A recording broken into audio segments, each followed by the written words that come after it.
170 km, 10 000 mètres de dénivelé positif, 3 pays, 7 vallées. Bonjour et bienvenue sur le Tour du Mont Blanc, l'un des itinéraires de randonnée les plus prisés en Europe et pour cause. Durant les 10 jours nécessaires pour boucler le Tour du Mont Blanc, vous découvrirez des paysages uniques, surprenants et surtout différents d'un pays à l'autre, que ce soit en France, en Suisse ou en Italie. Ce circuit de randonnée est accessible à tous ou presque, chacun à son rythme et de préférence accompagné par un professionnel de la montagne. Pour vous faciliter votre tour du Mont Blanc, des outils ont été mis en place: cartographie, réservation de vos hébergements en ligne, informations techniques et touristiques. Je vous propose dans ce nouveau numéro d'Esprit Mont Blanc de découvrir le TMB en quelques clics. Mais avant cela, voici le sommaire de cette émission en images. Pras-sur-Arly vit au rythme de l'art singulier tout au long de l'année. Cet été, la base de loisirs des Belles s'est agrandie et vous propose un mini-golf, lui aussi forcément singulier. Si nous vous conseillons de faire le tour du Mont Blanc en 10 jours, d'autres ont entrepris de le boucler en 24 heures. Ce défi, c'est celui de l'UTMB, l'Ultra Trail du Mont Blanc. 14 photographes vous invitent à un voyage artistique dans 5 communes du pays du Mont Blanc pour la seconde édition du Mont Blanc Photo Festival. Et enfin, si le pays du Mont Blanc voit naître des champions, il accueille aussi fréquemment des sportifs de haut niveau qui viennent faire le plein d'énergie ici et préparer leur saison. Nous les avons rencontrés. Un nouveau mini-golf vient d'ouvrir à Pras-sur-Arly. Vous allez me dire, un mini-golf, rien d'extraordinaire? Eh bien, celui-ci est plutôt singulier. Un mini-golf de 18 trous et une vingtaine d'œuvres d'art singuliers. C'est l'équation proposée par Pras-sur-Arly, un mélange original de loisirs et de culture. L'origine de ce mini-golf vient de la convention de station durable que l'on a signée avec la région. Une des fonctions de cette convention, c'est de développer une offre touristique diversifiée par rapport à ce que l'on connaît déjà dans le pays du Mont Blanc.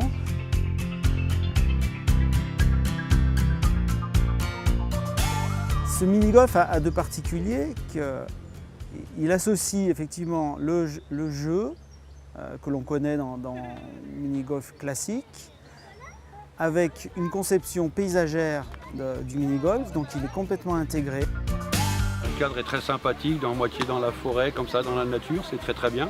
C'est convivial. C'est agréable à jouer, quelques petits parcours sont un peu difficiles, mais très sympathique, ça manquait pour la ville. Il y a des difficultés, des grandes, des moyennes, enfin il y a un peu pour tout le monde. Son atout particulier, son atout principal, c'est on a mêlé des œuvres d'art aux obstacles naturels, rochers, cailloux, pierres. On a bénéficié de l'association Pras les Arts, qui est très active au niveau de la commune, qui fait beaucoup d'expositions, de par an, avec énormément d'artistes à chaque fois. Mon œuvre s'appelle le bouquet cinétique. Il est composé de 5 tiges de fleurs en plexiglas. Et on peut, en fait, dans ce bouquet, tourner les fleurs, d'où le côté cinétique, et lire le poème. Cette machine s'appelle le golf fondeur, en un seul mot. C'est-à-dire qu'il fait du golf et du ski de fond en même temps, mais qui s'inscrit complètement dans le golf et dans la montagne.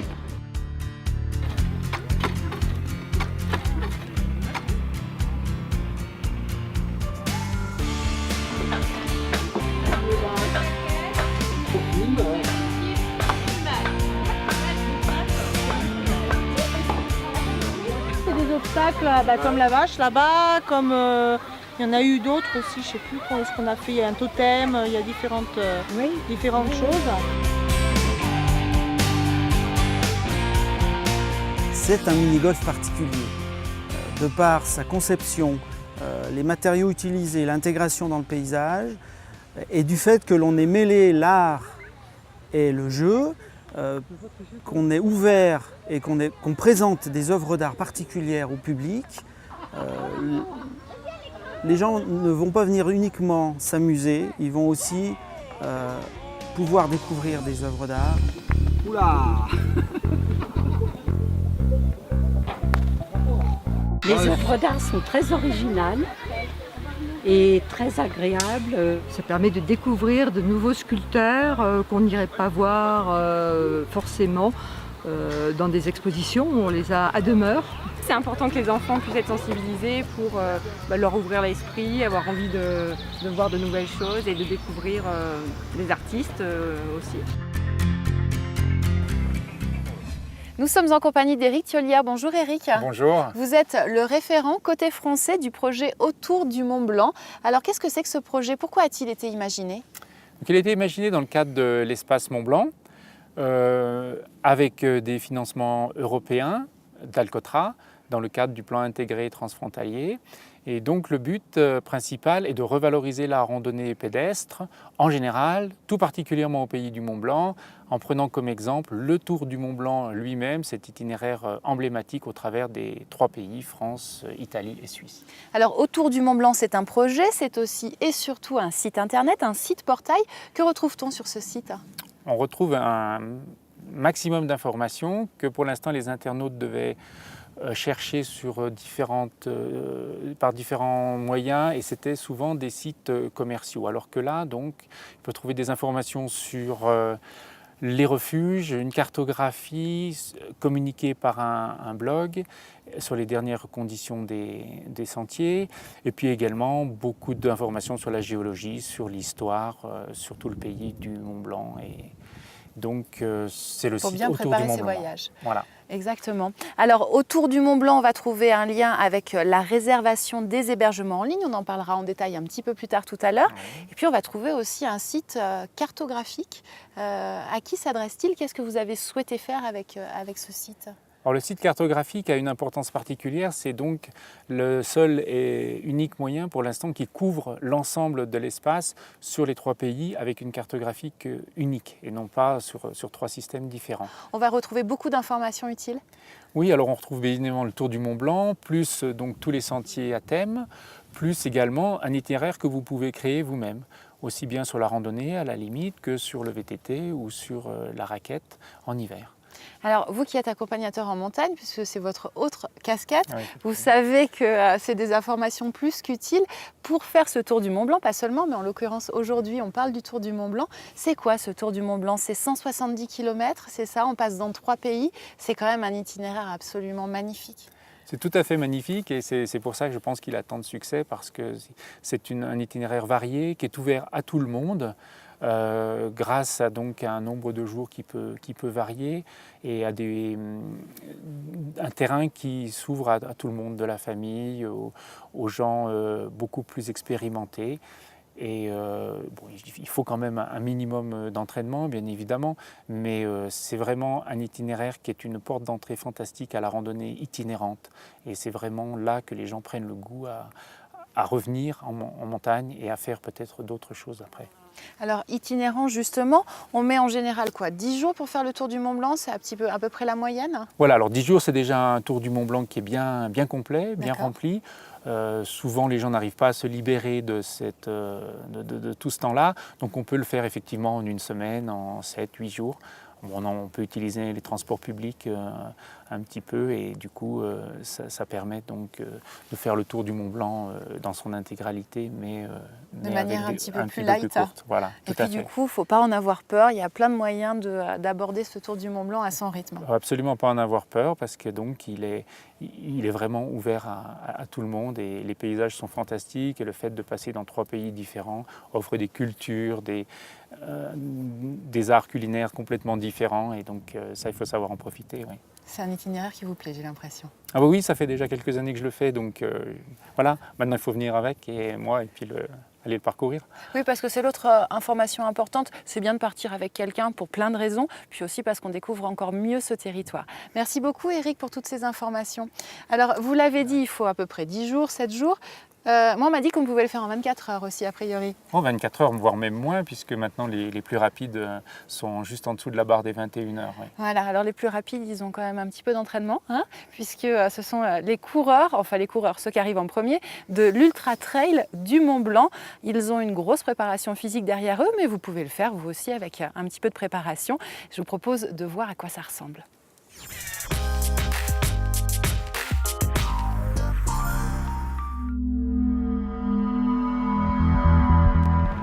168 km, 9600 mètres de dénivelé positif, bouclés en 21h30 pour les meilleurs et en moins de 46 heures pour tous les autres. Ces chiffres qui donnent le vertige se résument au pays du Mont Blanc en 4 lettres, UTMB, l'Ultra Trail du Mont Blanc. Une compétition ultime qui réunira le 31 août prochain 2300 trailers, entraînés, passionnés, motivés et inquiets aussi. Je ne crois pas qu'il y ait grand monde ici qui puisse se dire je vais finir. Et c'est là l'intérêt, et c'est là le petit piquant. Voilà. C'est certainement ça qu'on vient chercher. Je pense que c'est un parcours unique, extrême. On retrouve également beaucoup d'autres épreuves qui, de par leur environnement, leur cadre, ont aussi leurs difficultés. Par contre, c'est une symbolique énorme, en tout cas de faire le tour du Mont Blanc, que ça soit même en randonnée de toute façon à la semaine ou en l'enchaînant finalement comme ça fin août dans le cadre de l'UTMB. C'est pour certains une cerise sur le gâteau, un petit peu l'aboutissement d'une carrière sportive. En fait, on offre aux coureurs du monde entier la possibilité d'avoir une belle aventure, un beau voyage où ils vont traverser 3 pays en une seule étape. Évidemment, ils pourront s'arrêter un petit peu, en individuel et en semi-autonomie. Et cette aventure, elle est partagée avec un très grand nombre de bénévoles, puisque là maintenant ils sont 1900, ils n'ont pas toujours été aussi nombreux, qui partagent l'autre côté du miroir de l'aventure. Pour l'immense majorité des participants, le visage affiché au départ ne ressemble en rien à celui de l'arrivée. Des traits marqués, une fatigue extrême, un sentiment d'ailleurs et de fierté, aussi bien pour ceux qui jouent le chrono que pour ceux qui visent le dépassement de soi. La vraie difficulté, c'est souvent le manque de lucidité des gens. Les gens ne font plus la différence entre 160 km ou 40 km au-delà du marathon, qui est 42 km. En fait, quand on ne l'a jamais fait, on ne se rend pas compte que ne serait-ce que 10 km de plus, c'est énorme. Et c'est vrai que ce qui est difficile pour beaucoup d'entre eux, pour les gens du peloton, c'est qu'ils vont passer 2 nuits en montagne. Ce qui est difficile pour l'élite, c'est que c'est certainement l'une des seules courses où ils passent de toute façon une nuit complète en montagne. Et c'est vrai que s'adapter à la montagne, eh bien, c'est la première nécessité pour les coureurs et je pense que c'est la plus grosse difficulté qu'ils ont. L'UTMB est la partie la plus visible du phénomène trail. Le pays du Mont Blanc est un terrain de jeu idéal pour tous les amateurs de trail. Pour leur faciliter la tâche, la vallée de Chamonix a créé plusieurs parcours fléchés au travers de balises pour la découverte et pour l'entraînement. L'idée était au départ effectivement de rendre service à ces trailers de tout niveau pour leur offrir des chemins balisés, cartographiés et leur permettre de s'adonner à leur plaisir. Mais au-delà, c'est aussi permettre à des gens qui veulent reprendre une activité physique de retrouver des sentiers adaptés aux efforts qu'ils souhaitent faire. Alors les balises, elles sont très simples, elles sont mises à chaque fois sur le haut de panneaux indicateurs pour la randonnée. C'est un simple numéro et il suffit sur la cartographie qui est livrée de suivre l'indication qui est à partir de ce point de référence du numéro. Cette année, 8 parcours différents et gratuits ont été imaginés. L'année prochaine, ils seront 18. De quoi faire de la vallée de Chamonix la vallée du trail. La vallée du trail, c'est justement le nom du site internet à visiter pour découvrir ces parcours et leur niveau de difficulté. 14 photographes participent cette année à la seconde édition du Mont Blanc Photo Festival. Un parcours artistique dans 5 communes du pays du Mont Blanc, ouvert à tous et imaginé par Sandrine Dominguez, vous permet de découvrir le regard de ces passionnés de montagne.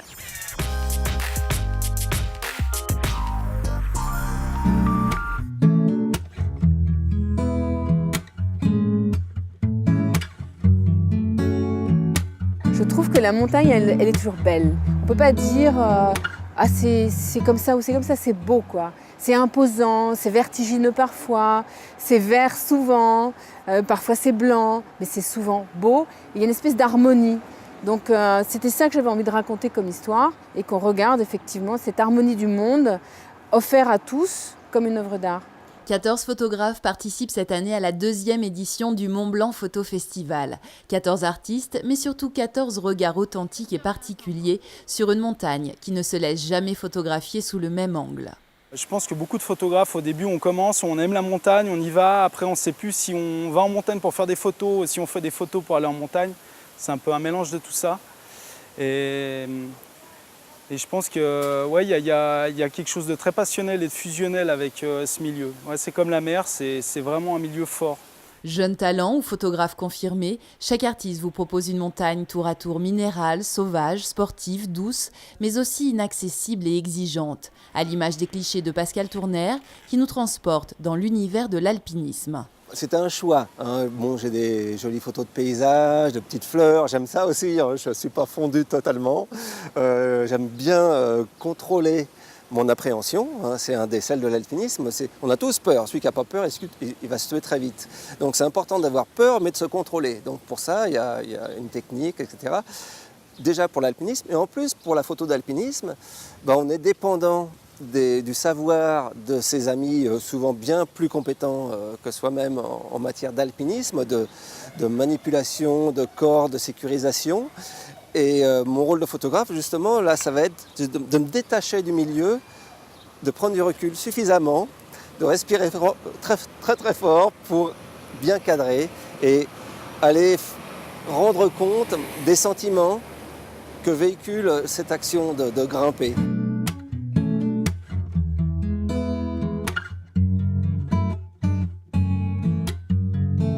Faisant la promotion de ce type de photos, on permet aux photographes d'atteindre la reconnaissance et via l'émotion. Parce qu'à travers, comme on le faisait avec la peinture autrefois, aujourd'hui avec la photo, on touche à l'émotion d'un lieu, l'émotion d'une situation. Et je crois que la photo qui sert aujourd'hui de support à l'affiche du 2e Mont Blanc Photo Festival est justement une photo souvenir. Elle nous parle. Cette affiche de la 2e édition du Mont Blanc Photo Festival est aussi une invitation au voyage dans 5 villages du pays du Mont Blanc jusqu'au 16 août prochain. De Sallanches au Contamine-Montjoie, en passant par Megève, Combloux et Saint-Gervais, laissez-vous porter par cette balade artistique en montagne. Chaque lieu raconte quelque chose. À Megève, la montée du Calvaire, qui était un nouveau site pour nous cette année, raconte quelque chose. Notre-Dame de la Gorge, au Contamine-Montjoie, mais l'église aussi, où on a ces photos baroques, Sallanches, avec le long de la rivière, comme ça, qui monte jusqu'à cette place qui va se rénover vers le château des Rubens, Combloux, avec toute cette descente vers le lac Biotope, avec cette vue spectaculaire sur le Mont Blanc, et Saint-Gervais, bien sûr, où là, on est vraiment sur la place, la vie du village. Chaque lieu est pour nous très symbolique et très fort. Et d'ailleurs, chaque lieu nous donne aussi, et c'est ça qui est intéressant, l'image qu'on a envie de montrer. Et on ne montre pas la même image dans un endroit ou dans l'autre. Le lieu nous impose, nous incite une image. Nous sommes en compagnie de Jean-Michel Romero. Bonjour. Bonjour. Vous êtes gardien d'un gîte ici à Valorcine, c'est bien cela? Tout à fait, le gîte Mermoux. Exactement, et vous êtes également secrétaire de l'association des gardiens de gîtes et de refuges du Tour du Mont Blanc. Alors vous avez mis en place tous ensemble, dans le cadre de ce projet autour du Mont Blanc, un site de réservation en ligne pour les randonneurs, c'est bien cela? Complètement, ça s'appelle montourdumontblanc.com ou .it ou .ch ou .org, sur lequel les randonneurs pourront réserver très facilement l'ensemble des hébergements de leur séjour. Combien y a-t-il de gîtes et de refuges qui sont concernés par ce site internet? Il y a 40 refuges et gîtes qui font partie de l'association sur les 49 possibles sur le Tour du Mont Blanc. Ça veut dire que vous êtes mis tous ensemble pour aller dans ce projet, c'était pas trop compliqué? Ah non, pas du tout. En moins d'1 an, on s'est tous mobilisés pour que le site vive. Et il est ouvert maintenant, il fonctionne très bien. Les randonneurs ou trailers d'ailleurs ont 3 possibilités. Soit ils choisissent un refuge, italien, français ou suisse. Soit ils proposent une date de départ. Soit ils construisent leur parcours pas à pas. C'est-à-dire qu'ils choisissent un point d'entrée, on en propose 10, une date, et ensuite tout se déroule. Un sens de circulation aussi. Voilà, on peut faire dans un sens ou dans l'autre. Et donc à partir du moment où on a choisi son premier gîte ou refuge, les autres refuges disponibles avec des places disponibles, sont proposées avec leur temps de parcours habituel. Et donc là, on peut choisir en fonction si on est randonneur, un temps de marche classique, soit si on est trailer, un temps de marche un peu plus rapide. Et donc, une fois qu'on a choisi le premier, le deuxième, troisième, on remplit l'ensemble de son panier, comme on appelle ça, et la réservation s'effectue très simplement et très rapidement. On retrouve aussi, j'imagine, des informations sur ces gîtes et sur ces refuges parce qu'ils ne proposent pas forcément tous les mêmes prestations. Et puis aussi des informations peut-être juste pour les trouver accessoirement. Oui, complètement. On trouve d'une part, au point de vue information de géolocalisation par GPS, les temps de parcours, comme on en a parlé tout à l'heure, mais également tous les types d'hébergements, puisque nous regroupons au sein de l'association aussi bien des hôtels, des refuges d'altitude que des gîtes. C'est un ensemble d'hébergements très variés. Écoutez, passez un bel été. Merci beaucoup de nous avoir présenté ce site de réservation. Merci. Je vous propose maintenant de partir à Combloux. Le pays du Mont-Blanc accueille chaque année des sportifs de haut niveau. Et cet été, à Combloux, ce sont des équipes de football professionnelles qui sont venues se ressourcer, se réoxygéner, comme on dit. Regardez.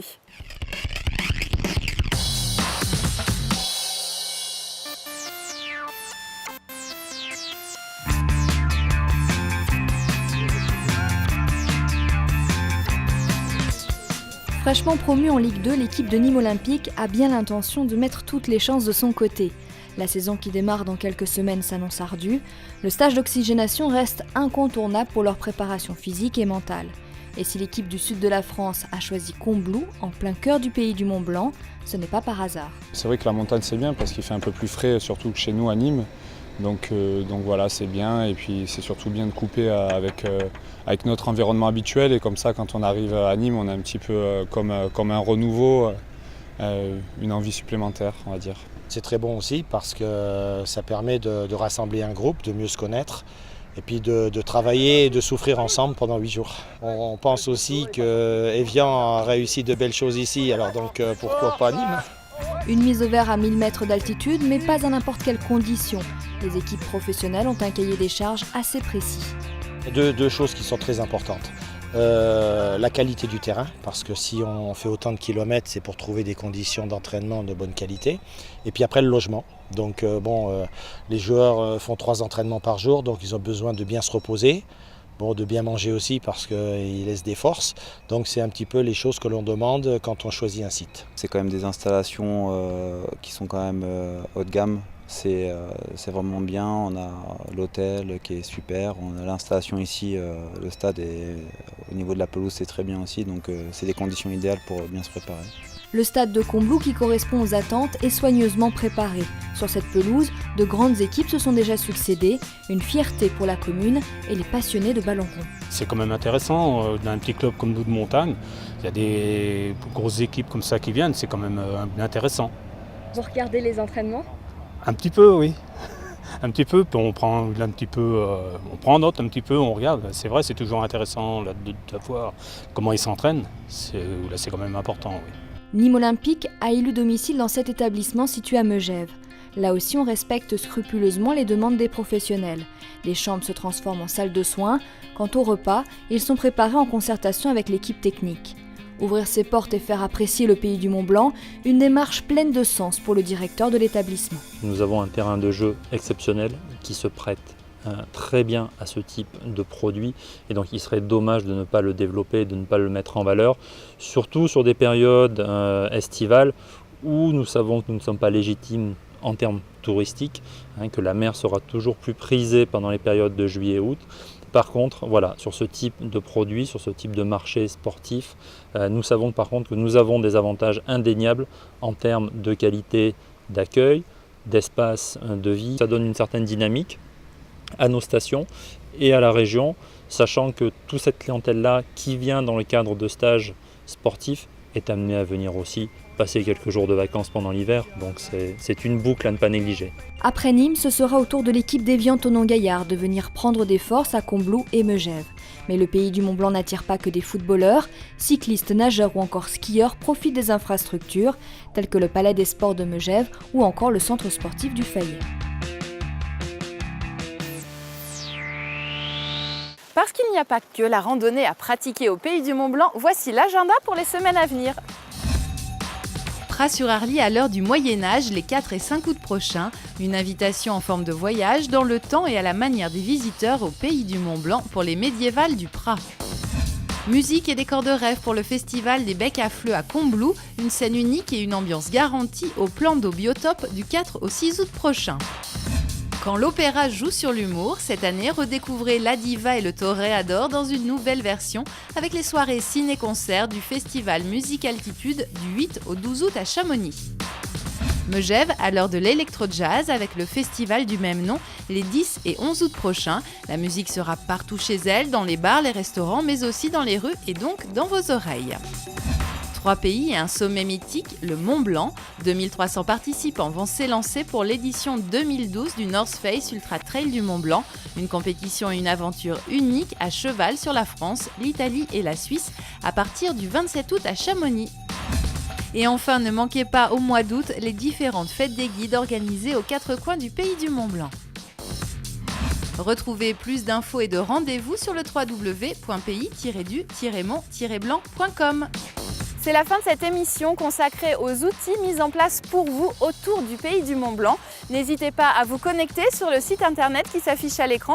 Vous retrouverez toutes les informations utiles pour venir vous ressourcer ici et retrouver le Pays du Mont-Blanc en images sur sa web TV. Nous, on se retrouve le mois prochain en pleine nature pour une nouvelle émission. Salut!